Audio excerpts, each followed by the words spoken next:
এক সাহাবী বলছেন, নবী কেমন ছিল জানো? যার সারা অঙ্গ একসাথে দেখলে সবচেয়ে সুন্দর, প্রতি অঙ্গ আলাদা আলাদা দেখলেও সবচেয়ে সুন্দর।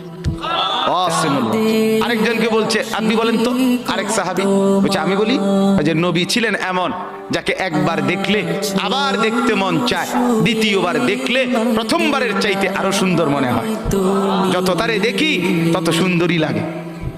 তিনি ছিলেন আল্লাহ তাআলা মেরাজে, এই যে এই মাস 7 আসমানের উপরে আরশে আজিমে আল্লাহ তাআলা নবীকে নিয়ে গেলেন।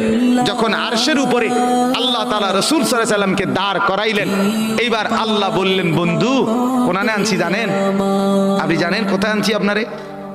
কাজে আপনি যখন ছোটবেলায় জন্ম নিছেন, ছোট্টবেলায় ফেরেশতাদেরকে বলছিলাম, ফেরেশতারা আমার বন্ধুকে কোলে নাও, নিয়া আমার সৃষ্টির পূর্ব থেকে পশ্চিম পুরা দিগন্ত ঘুরাও, আমার গোটা সৃষ্টিকে বলো যে তারা যেন দেখে বন্ধু আমি কেমন বানাইলাম।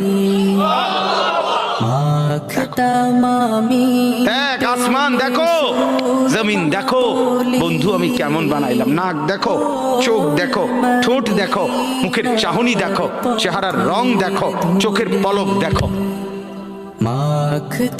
এরপরে আল্লাহ 7 আসমানে আরশে আজিমে নিয়ে এইবার আল্লাহ বললেন, বন্ধু সেদিন ছোট্টবেলায় কোলে আপনারে সবাই দেখছে, এবার সব কিছুর উপরে আইনা, উপরে শুধু আমি আল্লাহ, তার নিচেই আপনি, এবার আপনি দেখেন গোটা সৃষ্টি আমি কেমন বানাইলাম।